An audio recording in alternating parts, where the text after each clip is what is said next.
राधे राधे बच्चों। Today we have to learn new chapter birth a J क्रोमिन। बच्चों ये एक बहुत ही सुंदर स्टोरी है। बर्थ यानी कि जन्म। प्रकृति में हर जीव जंतु जो है अपने माँ के गर्भ से जन्म लेता है। कुछ अंडे के थ्रू आते हैं और कुछ बच्चे के रूप में आते हैं। लेकिन जन्म एक प्राकृतिक प्रक्रिया है और इसी से हमारी प्रकृति जो है, हमारा दुनिया जो है वो कंटिन्यू चल रहा है। और इसी खूबसूरत कहानी को लेकर आज मैं आप लोगों के सामने आई हूँ।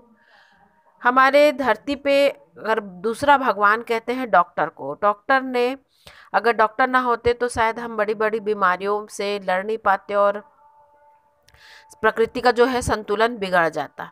और इसी तरह यह जो हमारा ये प्रोटोगनिस्ट है इस स्टोरी के लीड रोल करने वाले मिस्टर एंड्रयू, वो इस एक बच्चे के जन्म और उसके से रिलेटेड जो इस बहुत ही खूबसूरत कहानी है, आइए सुनते हैं।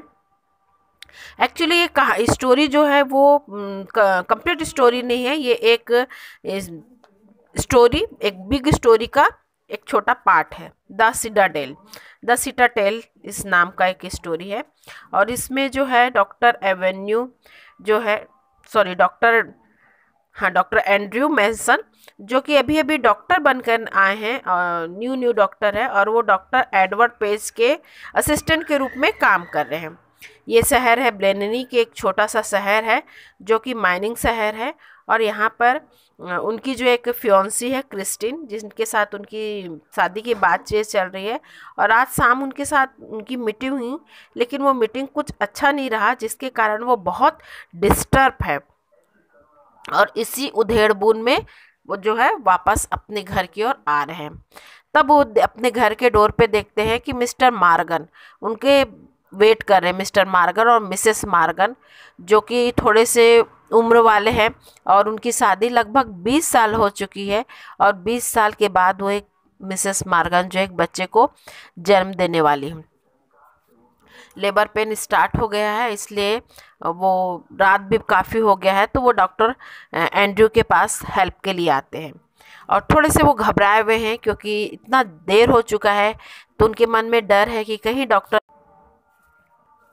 लेकिन ऐसा कुछ नहीं है। डॉक्टर जो है उनके साथ उनके घर जाने के लिए तैयार हो जाते हैं। उनका घर का एड्रेस है 12 नंबर ब्लाइना टेरेस। और दोनों जो है उनके घर की ओर चल पड़ते हैं। तीनों जो है उनके घर की ओर चल पड़ते हैं। एक तंग सीढ़ी है, एक छोटे से शयन कक्ष की तरफ जाता है, जो साफ किंतु खराब ढंग से सजा हुआ। वहाँ मात्र एक तेल का दिया जल रहा है। वहाँ पर श्रीमती मार्गिन की माँ, जो कि एक लंबे सफ़ेद बालों वाली लगभग 70 वर्ष की महिला है और बहुत ही टॉल है, तगड़ी है हेल्थ से, उनका इंतज़ार कर रही है। और साथ में एक मिडवाइफ है। मिडवाइफ मीन्स दाई माँ, जो हम लोकल लैंग्वेज में दाई माँ कहते हैं, जो कि डिलीवरी में हेल्प करती हैं, वो भी इंतज़ार में कर रही हैं। तो मिसेस मार्गन की माँ कहती है कि डॉक्टर आप बैठिए, मैं आपके लिए चाय बना के लाती हूँ। वो मुस्कुराते हैं, कहते हैं कि नहीं नहीं, मुझे अभी चाय पीने का कोई जल्दी नहीं है, और आप चिंता ना करें, मैं आपका सपोर्ट करूँगा, आप लोगों को हेल्प करूँगा, और मैं कहीं छोड़कर जाने वाला नहीं हूँ जब तक कि बच्चे का जन्म नहीं हो जाता। इस तरह से वो बच्चे के जन्म के लिए तैयार हो जाते हैं। मिसेस मार्गन को अंदर एक कमरे में लेके जाते हैं।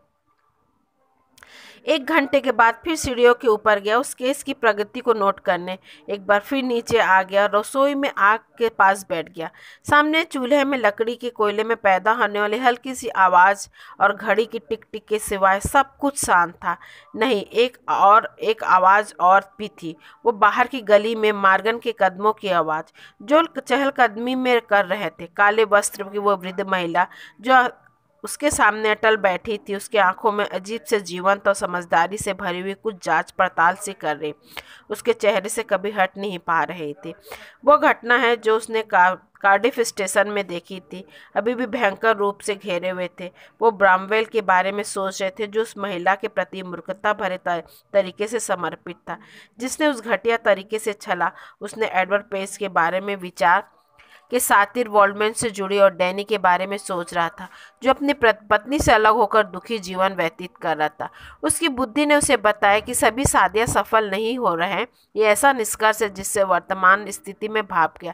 शादी को एक शांतिपूर्ण काव्यता की स्थिति मानना चाहता था। हाँ, क्रिस्टीन की स्थिति को भी देखकर विचार भी नहीं किया जा सकता। उसकी आंखों में जो से चमक दिख रही थी, किसी और निष्कर्ष से पहुंच नहीं दे पा रहा।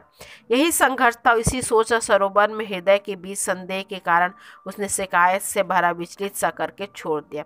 उसे अपनी ठोड़ी में सीने में टिका दिया और पैरों को फैलाया, सोच में खो गया और आग की तरफ एकटक देखता रहा।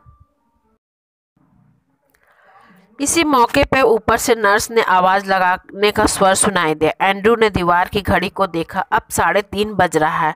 उठा और शयन कक्ष तक गया। उसने सोचा कि अब वो अपना काम शुरू करे। 1 घंटा ही बीता। एक लंबा प्रसव का संघर्ष के था जब सामने के पर्दे के किनारे पहली किरण आई और बच्चे का जन्म हुआ, वो भी बेजान बच्चा। उफ, कितना दर्द हो रहा था। कितनी तकलीफ के बाद एक बच्चे को जन्म दिया, वो भी मरा हुआ बच्चा। सच बताने का हिम्मत नहीं था एंड्रू के मिस्टर मार्गन और मिसेस मार्गन को, लेकिन फिर भी उसने अपनी कोशिश जारी रखी, क्योंकि उसने वादा किया था कि उस बच्चे को सुरक्षित तरीके से वह जन्म कराएगा। लेकिन उसकी ये वादा जो है वो ईश्वर के दिए हुए निर्णय के खिलाफ जा रहा था। वो काफ़ी दुविधा की स्थिति में था कि अब क्या करे। वो कुछ समझ नहीं पा रहा था। नर्स भी बच्चे को देखकर काफ़ी डरी हुई थी और तुरंत उसकी नाड़ी को छूकर देखा और पता चला कि बच्चा अब इस दुनिया पे नहीं है। वह तुरंत उसे एक पेपर पे लपेटकर पलंग के नीचे रख दी। अब उसका ध्यान मिसेस मार्गन की तरफ गया। वो बेसुध सी पड़ी थी। उसकी नाड़ी भी मानो तो चल नहीं रही थी। उसके पास रखे ईथर को भी जागी नहीं थी। उसका उतावला पर निराशा भरा था। वह घटती हुई ताकत के विरुद्ध एक निराश भरी दौड़। एक कांच की छोटी सी इंजेक्शन की शीशी तोड़ी और दवा को सुई के द्वारा खींचकर एक क्षण लगा, फिर इंजेक्शन में लगा दिया और बेजान सी महिला को फिर से होश में लाने में कोई कसर नहीं छोड़ी। कुछ मिनटों के जबरदस्त प्रयास के बाद उसके हृदय को ताकत मिली। उसे लगा उसे सुरक्षित छोड़ दिया। वह घूमा और उसके बाल उसकी भीगी बाहों में चिपके हुए थे। बच्चा कहाँ है? दाइस ने एक घबराई हुई मुद्रा प्रदर्शित की। उसने बिस्तर के नीचे देखा। एंड्रू पूरा नीचे झुका। कुछ मैले अखबारों के बीच ढूंढते हुए बिस्तर के नीचे बच्चा निकला। यह एक पूरे शरीर वाला बच्चा था। उसका लचीला, गर्म, सफेद और नरम था, चर्बी की तरह। उसकी नाल जो जल्दी से काट दी गई थी एक सूखी साग की तरह पड़ी थी। उसकी सुंदर बनावट वाली चमड़ी चिकनी और नाजुक थी। पतली गर्दन पर सिर लुढ़का रहा था। शरीर के अंग मानो हड्डी रहित थे। मुझे तुरंत गर्म पानी और ठंडा पानी लाकर दो। वह नर्स पर जोर से चिल्लाया और चिलमिलाकर भी लेने आना जल्दी जल्दी। किंतु डॉक्टर वह अटक गई। उसकी नजरें बच्चे के बेजान शरीर पर टिका। जल्दी करो, वह चिल्लाए। एक कंबल खींचकर उसने बच्चे को उस पर लेटाया और सांस देने की विशेष तरीका का प्रयोग किया। अब चिलमचिया में भी आ गई और घड़ा भी और बड़ी सी लोहे की केतली। पागलों की तरह चिलमची में ठंडा पानी डाला और दूसरे में गर्म पानी, इतना गर्म जितना उसका हाथ सहन कर सके। फिर एक पागल जादूगर की तरह वह जल्दी जल्दी बच्चों को दोनों बर्तन से बारी बारी डालने लगा। एक बार बर्फ के पानी में डुबोता, फिर एक बार भाप के पानी में। 15 मिनट बीत गए। पसीना बहता हुआ एंड्रयू के आंखों में आ गया। उसे दिखना बंद हो गया। उसकी एक आस्तीन भी नीचे लटक गई और पानी में भीगे जाने से निचुड़ रही थी। उसकी सांसें फूल रही थी, किंतु बच्चे के निश्चेष्ट शरीर पर कोई सांस नहीं चला।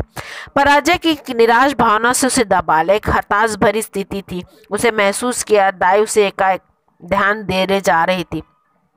वहीं दीवार पर सटी खड़ी थी। उसका हाथ उसके गले पर जोर से दबा था। कोई आवाज नहीं निकल रहा था। उसके आंखों पर टिकी हुई वृद्धा थी जो वहीं खड़ी थी। उसे याद आया कि वह औरत नाती चाहती है। उसका यही चाह उसकी से भी अधिक है, जिसकी बेटी है इस बच्चे के लिए इच्छा। अब सब कुछ धूमिल हो गया, बेकार, जिसका कोई इलाज नहीं। पर सब कुछ बिखरा है। एक भीगे तौले के ऊपर जाते हुए लड़खड़ाया। बच्चे को उसमें लगभग गिरा ही दिया। उसके हाथों को भिगा हुआ, जिससे वह हाथों में अद्भुत सफेद मछली की भांति फिसल रहा था। भगवान के लिए दया करो, डॉक्टर दाई ने दबी आवाज में चिल्लाई। यह जन्म से ही मरा हुआ है। एंड्रयू ने उसकी बातों को और ध्यान नहीं दिया। हारे हुए, निराश और आधे घंटे यूं मेहनत करने के बाद वो आखिर कोशिश में लगा। अब बच्चे की खुरदरे तौलिए में रगड़ने लगा, दोनों हाथों से नन्ही छातियों को दबा रहा था, छोड़ रहा था और निर्जीव शरीर में प्राण डालने की कोशिश कर रहा था। तब फिर एक चमत्कार की तरह छोटी सी छाती जो उसके ने पकड़ रखा था, हल्की सी सांस ली और एक और। एंड्रयू चकरा गया। सभी असफल प्रयास के बाद उसकी उछलती उंगलियों के नीचे जीवन संचार इतना तेज था, उसे लगभग मूर्छित कर दिया। उसने घबराकर अपने प्रयासों को दुगना कर दिया। अब बच्चा अत्यधिक हाँफ रहा था, गंभीर और गंभीर। नाक के एक छोटे से छिद्र से कफ का एक बुलबुला निकला और खुशनुमा कई रंगों का बुलबुला। अंग वह अब अस्थि विहीन नहीं थे, सिर अब रीढ़ विहीन नहीं थे। पीली पड़ी हुई त्वचा धीरे धीरे गुलाबी होने लगी। फिर बच्चा कोमलता के साथ रोया। मेरे स्वर्गीय पिता, नर्स उन्माद से सिसकियां भरने लगी। वह आया, वह जीवित हुआ। एंड्रयू ने उसे बच्चा दिया, कमजोर और स्तब्ध था। उसके चारों ओर कमरे का सामान बिखरा था, लटकी हुई पालकी, कंबल, तौलिया, तसले, उपकरण, हाइड्रोपेड्रिक सिरिंज जिसकी नोक लिनोमिया में धसी हुई थी। घड़ा लुढ़का पड़ा हुआ था, केतली के किनारे पे पानी का कीचड़ था। माँ बिछावन पे सिमट कर निस्तेज होकर शांतिपूर्वक सपने देखने लगी। बूढ़ी महिला दीवार के सामने अभी भी खड़ी थी, लेकिन उसके हाथ जुड़े हुए थे, उसके होंठ बिना आवाज किए वह प्रार्थना कर रही थी। एंड्रयू की मशीन की तरह आस्तीन को निचोड़ा, अपने जैकेट को खींचा। फिर अपना बैग बाद में ले जाऊंगा। वह रसोई से होते हुए बर्तन के धोने के कमरे में सीढ़ी के नीचे आ गया। उसके होंठ सूख गए। बर्तन धोने के कमरे में उसने पानी की लंबी सी घूंट पी, अपना हैट और कोट उठाया। बाहर पगडंडी की ओर आशा भरी किंतु चिंतित चेहरे से वह खड़ा था। तो बच्चों, इसी तरह एक हैप्पी एंडिंग के साथ इस स्टोरी का एंड होता है। एक डॉक्टर की एक अथक प्रयास से एक मरे हुए बच्चे में उसने किस तरह से जान भरा, किस तरह से अपना प्रेजेंस ऑफ माइंड दिखाकर एक बच्चे को जीवित किया।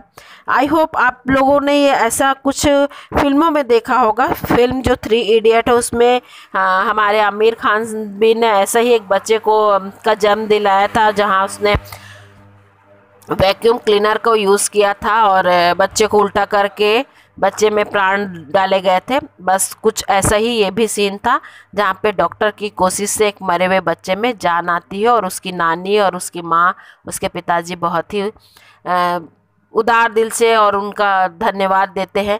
और डॉक्टर जो है अपने कर्तव्य के प्रति कर्तव्यनिष्ठ होने का प्रमाण देता हुआ चुपचाप अपने घर की ओर चला जाता है।